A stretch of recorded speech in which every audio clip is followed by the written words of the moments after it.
আপনারা এখন যে জায়গাটি দেখতে পাচ্ছেন সেটা সেনবাগ বাজারের পূর্ব বাজার এবং আসলে অবর্ণনীয় দুর্দশার মধ্য দিয়ে এখানকার মানুষ দিনাতিপাত করছে এবং সেই সাথে সাথে যাদের গবাদি পশু আছে তাদের পরিস্থিতি আরও খারাপ। এই যে 4টি গরু নিয়ে এটা বিনাগনি গ্রাম থেকে ওনারা এসেছেন।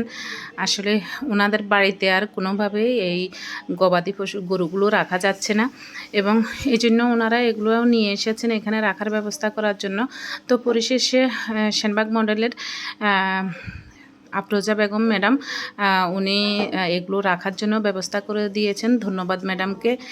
তো একবারে ফুল কলেজে একবার মানুষ থাকার জায়গা নাই, এখন কোন রাখার মতো অবস্থা দেখা যায় না। হাই স্কুলে রাখা যায় বলি না, হাই স্কুলের মাঠে পানি এখন বারান্দা বারান্দা একটু মানে এক সাইড করে রাখবো। তাইলে যোগাযোগ করো।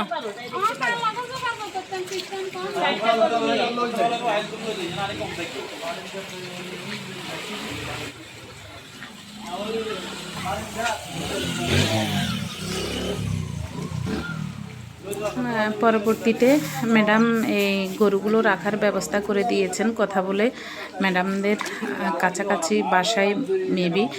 তো ধন্যবাদ পাওয়ার যোগ্য ম্যাডাম অবশ্যই। আসলে এই বন্যার্ত মানুষদের সাথে সাথে এই বোবা প্রাণী এরা কিছু বলতে পারে না, বুঝতে পারে না, এদেরও দুঃখ দুর্দশার শেষ নেই। এখানে 2টা গরু বাচ্চা দিবে।